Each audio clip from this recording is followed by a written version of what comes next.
Hello दोस्तों, कैसे हो आप सभी। तो चलिए शुरू करते हैं आज का टॉपिक। हमारे पास 10th का एक सीबीएसई का बहुत ही बेहतरीन टॉपिक है, that is how to organism reproduce का मेल रिप्रोडक्टिव सिस्टम, जिसके अंदर हम पढ़ेंगे रिप्रोडक्शन इन ह्यूमन। आप सभी को अच्छे से पता है कि रिप्रोडक्शन इन ह्यूमन के अंदर हमारा सेक्सुअल रिप्रोडक्शन है।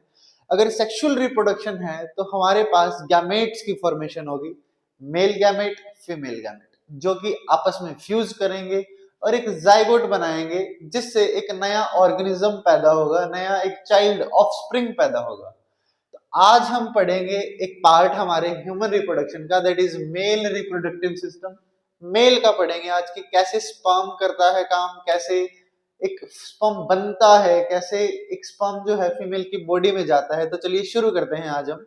तो फर्स्ट ऑफ ऑल हमारे पास एक स्ट्रक्चर है मेल रिप्रोडक्टिव सिस्टम का। याद रखना, मेल रिप्रोडक्टिव सिस्टम के अंदर दो पार्ट है, एक तो है प्राइमरी और एक है एसेसरी। प्राइमरी रिप्रोडक्टिव ऑर्गन वो ऑर्गन है जिसके बिना रिप्रोडक्शन हो ही नहीं सकता, जो सेकेंडरी है जिसको हम बोलते हैं एसेसरी। एसेसरी ऑर्गन ऐसे ऑर्गन है जो कि प्राइमरी की हेल्प करते हैं आगे रिप्रोडक्शन के अंदर। तो देख सकते हो आप, प्राइमरी के अंदर सबसे पहला हमारे पास है testis, that is the testis. Testis होते कितने हैं? दो। इसका मतलब उसको बोलते हैं हम पेयर। और शेप क्या है इनकी? Oval shaped. क्या है? ओवल शेप्ड, जो रहते हैं हमारे एब्डोमिनल कैविटी के नीचे, just below the abdominal cavity, जो कि पाउच जैसे स्ट्रक्चर में रहते हैं, जिसको हम बोलते हैं स्क्रोटम। अब ये जो टेस्टिस है जो कि पेयर में प्रेजेंट है, जहां पर मेल गैमेट्स बनते हैं, जिनको हम बोलते हैं स्पर्म। क्या बोलते हैं? स्पर्म। यही स्पर्म आगे जाकर एक फीमेल गैमेट के साथ फ्यूज होगा और एक नया ऑर्गेनिज्म बनाएगा। ठीक है, तो चलिए, फंक्शन क्या है हमारे पास मेल रिप्रोडक्टिव ऑर्गन का? That is a primary organ testis. यहाँ पर दो फंक्शन है। पहला है हमारे पास produce male sex hormone. First of all हमारे अंदर जो है टेस्टोस्टेरोन बनता है, जिसको हम बोलते हैं मेल हार्मोन या फिर मेल सेक्सुअल हार्मोन, जो कि हमारे सेकेंडरी सेक्सुअल कैरेक्टर और प्राइमरी सेक्सुअल कैरेक्टर को डिसाइड करता है। कैसे कि जैसे कि हमारा सेकेंडरी सेक्सुअल कैरेक्टर एक मेल है, जैसे बियर्ड है, ब्रॉड शोल्डर्स है हमारे पास, हमारी जो डीप वॉइस है, तो ये सारा का सारा डिपेंड रहता है हमारे टेस्टोस्टेरोन पर। हमारी जो मसल फॉर्मेशन है वो भी कौन देखता है? टेस्टोस्टेरोन। ठीक है, जो कि बनाता कौन है? हमारे टेस्टिकल्स। कौन बनाता है? टेस्टिकल्स। तो याद रखना बच्चों, तो सेकंड हमारे पास जो टेस्टिस का फंक्शन है, दैट इज स्पर्मेटोजेनेसिस। स्पर्मेटोजेनेसिस का मतलब क्या है? हमारे पास स्पर्म फॉर्मेशन, जिसमें क्या बनता है? स्पर्म बनता है। ठीक है, एक बात याद रखना, ये जो टेस्टोस्टेरोन है ये हमारे सेकेंडरी सेक्सुअल कैरेक्टर तो देखता ही है, लेकिन प्राइमरी कैरेक्टर क्या है? स्पर्म फॉर्मेशन, उसमें भी कंट्रोल करता है। ठीक है, याद रखना, टेस्टोस्टेरोन हार्मोन कहाँ बनता है? टेस्टिकल्स में। और एक चीज और मैं आपको बताता हूं कि टेस्टोस्टेरोन कुछ स्पेशल सेल्स बनाते हैं, उन सेल्स का नाम है लेडिग सेल्स। ये लेडिग सेल्स कहां पर प्रेजेंट है? टेस्टिस के अंदर, जो कि क्या बनाएंगे? टेस्टोस्टेरोन। फिर उसके बाद अब ये जो टेस्टिस है ये एक्स्ट्रा एब्डोमिनल या फिर हम बोलते हैं बिलो द एब्डोमिनल कैविटी में प्रेजेंट है। अब इन टेस्टिस को प्रोटेक्शन की नीड है, इन टेस्टिस को एक ऑप्टिमम टेम्परेचर की नीड है, जो कि कौन प्रोवाइड करता है? पाउच लाइक स्ट्रक्चर है हमारे पास, दैट इज द स्क्रोटम, जिसको हम बोलते हैं स्क्रोटल सैक भी बोल सकते हो आप, that is also called scrotum. ये जो स्क्रोटम है, आपको मैं थोड़ा सा फास्ट करवा रहा हूँ, जल्दी से समझ आएगा आपको, बहुत जल्दी से। तो चलिए, हमारे पास है स्क्रोटम। ये जो स्क्रोटम है ये थिन, मतलब स्किन की लेयर है, पाउच जैसे एक पाउच है एक हमारे बॉडी के अंदर। तो वो करेगा क्या? हमारे एक तो टेस्टिस को प्रोटेक्शन प्रोवाइड करेगा, दूसरा provide optimum temperature to produce sperm. अब स्पर्म को बनने के लिए एक मिनिमम टेम्परेचर चाहिए। क्या चाहिए? हमारे पास 2 to 3 degree less then our body temperature. हमारा जो बॉडी का टेम्परेचर है वो है 37 डिग्री, और इनको कितना चाहिए? लगभग लगभग 34 डिग्री के आसपास। तो ये मेंटेन करके कौन रखेगा? स्क्रोटम। आपका एनवायरनमेंट का टेम्परेचर जितना भी है, चाहे 50 डिग्री है, 45 डिग्री है, लेकिन स्क्रोटम का 34 35। आपका आउटर 16 डिग्री हो जाए, 10 डिग्री हो जाए, लेकिन आपका स्क्रोटम कितना मेंटेन करके रखेगा? 34 degree. 2 to 3 degree less than our body temperature. तो चलिए शुरू करते हैं। नेक्स्ट हमारे पास है एपिडिडाइमिस। याद रखना, अब एक चीज बताता हूं आपको, ध्यान से सुनना। अब ये टेस्टिस है, टेस्टिस में कुछ ट्यूब्स प्रेजेंट है जिनको हम बोलते हैं सेमनीफेरस ट्यूब्स। क्या बोलते हैं? सेमनीफेरस ट्यूब्यूल्स, जहां पर बनता है स्पर्म। क्या बनता है? स्पर्म। हेल्प कौन कर रहा है? टेस्टोस्टेरोन। ये सेमनीफेरस ट्यूब्यूल में स्पर्म बनने के बाद ये कहां जाएगा? एपिडिडाइमिस के अंदर। ये एक मस्कुलर स्ट्रक्चर है जो कि टेस्टिस के जस्ट पीछे वाली साइड प्रेजेंट है, ठीक है। एपिडिडाइमिस, याद रखिएगा नेम, एपिडिडाइमिस एक मस्कुलर स्ट्रक्चर है जहां पे टेम्पररी स्टोर होता है हमारा स्पर्म।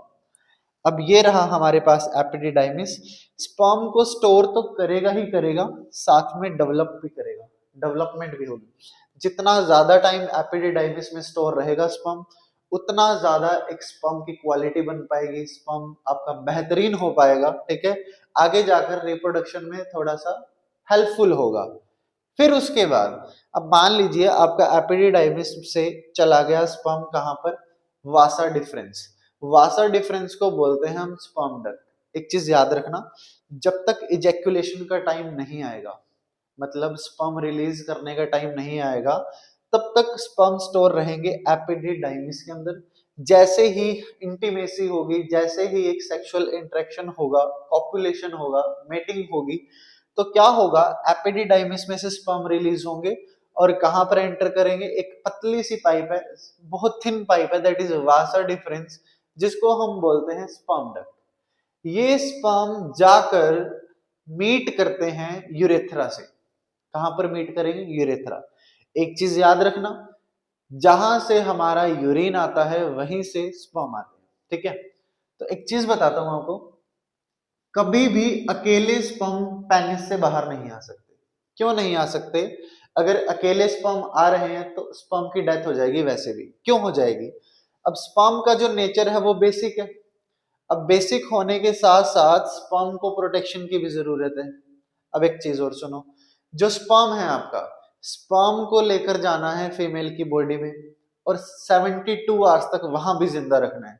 स्पर्म को काफी नरिशमेंट की जरूरत पड़ेगी, स्पर्म को तैर कर जाना पड़ेगा, स्विम करके जाना पड़ेगा, तो उसको एनर्जी की भी नीड पड़ेगी। तो उस केस के अंदर हमारे पास कुछ एसेसरी ऑर्गन्स है, हमारे पास एसेसरी पार्ट है हमारे पास मेल रिप्रोडक्टिव सिस्टम का, जिसके अंदर आती है हमारी ग्लैंड्स। इनको हम एसेसरी ग्लैंड्स भी बोलते हैं, ठीक है, जो कि एक स्पर्म को बचाती हैं, नरिशमेंट देती हैं, पावर देती हैं, फूड देती हैं, ठीक है। फिर उसके बाद अब ये ग्लैंड्स हैं कितनी? 3। कौन कौन सी है?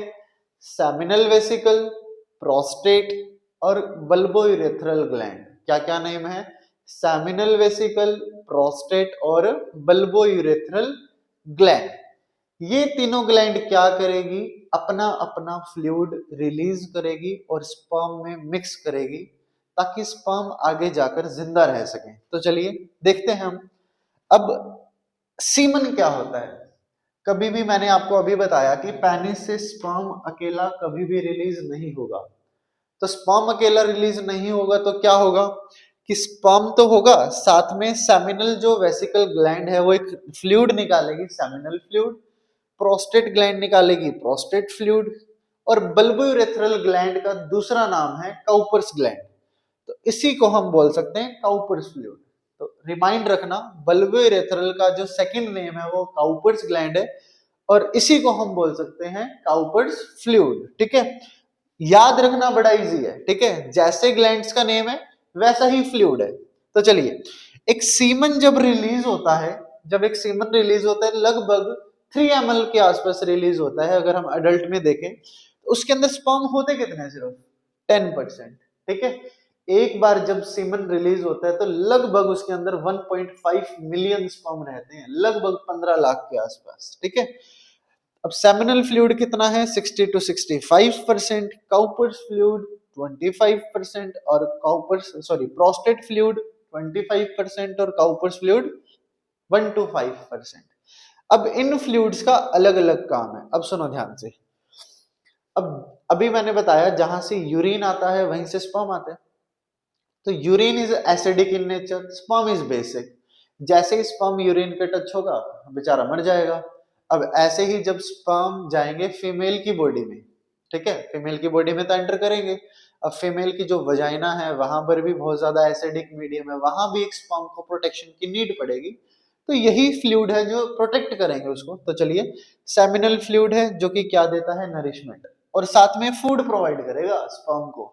अब स्पर्म आगे जाकर मीट करेगा ओवम के साथ, फीमेल गैमेट के साथ, तो उनको खाना भी तो चाहिए ना स्पर्म को पहुंचने के लिए, इतने दूर मतलब लंबी दूरी तय करनी है एक तरीके से, तो उनको खाना पानी भी तो चाहिए। तो खाना पानी कौन दे रहा है हमारे पास, सेमिनल फ्लूइड। फ्रक्टोज होता है इसके अंदर, फ्रक्टोज शुगर होती है, ठीक है। अब प्रोस्टेट फ्लूइड है वो प्रोटेक्ट करेगा, अभी मैंने बताया एसिडिक मीडियम से प्रोटेक्ट करना है, कौन करेगा, प्रोस्टेट फ्लूइड। और काउपर्स जो फ्लूइड है वो क्या करेगा, लुब्रिकेशन, क्या करेगा, लुब्रिकेशन। स्पर्म को तैरने के लिए रास्ता भी तो एक लुब्रिकेट साफ सुथरा चाहिए ना, तो कौन प्रोवाइड करेगा, काउपर्स ग्लैंड। एक चीज और बताता हूं आपको, जो फीमेल की बॉडी है हमारे पास, उसके अंदर भी एक ग्लैंड होती है जिसका नाम है बार्थोलिन ग्लैंड, जो कि हम फीमेल रिप्रोडक्टिव सिस्टम में बात करेंगे उसकी। अब बार्थोलिन जो ग्लैंड है वो भी एज अ वर्क करती है काउपर्स ग्लैंड, ठीक है। वो बार्थोलिन फ्लूइड रिलीज करती है, जैसे कि काउपर्स फ्लूइड है ये लुब्रिकेशन दे रहा है स्पर्म को, ऐसे ही वजाइना के आसपास भी बार्थोलिन ग्लैंड होती है जो लुब्रिकेट करती है वजाइना को, ताकि स्पर्म जब जाए या फिर पेनिस इंजेक्ट करें एक फीमेल की बॉडी के अंदर, जब मेटिंग होगी तो इजिली हो जाए, एक फ्लूइडी सब्सटेंस हो, ताकि बहुत इजी हो जाए, ठीक है। तो चलिए, this is the mail reproductive system all the working, ठीक है।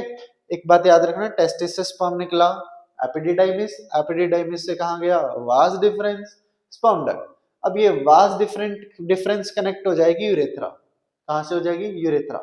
इसको इजैक्यूलेटरी डक्ट भी बोलते हैं। स्पर्म का जब निकलना होता है तो उसको इजैक्यूलेशन भी बोलते हैं, ठीक है। अब सुनो, अब जो वास डिफरेंस है, सॉरी, वास डिफरेंस किससे कनेक्टेड है, यूरेथ्रा से। अब यूरेथ्रा से पहले कितने, 3 ग्लैंड्स आ जाएंगे, तो नेम्स आपने बता दिए हैं, ठीक है। दैट इज द सीमन, जो सीमन बना देते हैं पूरा का पूरा, ठीक है। अब एक चीज बताता हूँ, जब भी स्पर्म निकलता है ना, साथ में टेस्टोस्टेरोन भी निकलता है, याद रखना। तो टेस्टोस्टेरोन क्या कर रहा था, सेकेंडरी सेक्सुअल कैरेक्टर। अब ज्यादा अगर टेस्टोस्टेरोन हमारी बॉडी से रिलीज होगा तो हमारे सेकेंडरी सेक्सुअल कैरेक्टर भी कम बन पाएंगे, जैसे हमारी मसल्स ग्रोथ रुक जाती है अगर ज्यादा स्पर्म का रिलीज हो, ठीक है। तो जैसे कि हम बात करते हैं एथलीट्स, एथलीट्स क्या करते हैं कि अपनी वासा डिफरेंशिया कट करवा देते हैं ताकि स्पर्म रिलीज ना हो, या फिर जिसको बेबी नहीं चाहिए, ठीक है, वो भी इस वासा डिफरेंशिया को कट करवा देते हैं ताकि स्पर्म ही ना आए, साथ में टेस्टोस्टेरोन भी ना आए। पहले क्या करते थे, जो बुल्स होते थे, बुल्स जिनको खेतों में काम करवाया जाता था, उनके टेस्टिकल्स क्रश कर देते थे, ताकि मतलब ताकि जितना भी टेस्टोस्टेरोन बने वो उनकी बॉडी में लगे और वो जितना ज्यादा हो सके काम कर सके। तो आप इसका स्क्रीनशॉट जरूर ले लीजिए, अपना नोट कर लीजिए नोटबुक पर, पूरा का पूरा है mail reproductive system. Thank you so much everyone.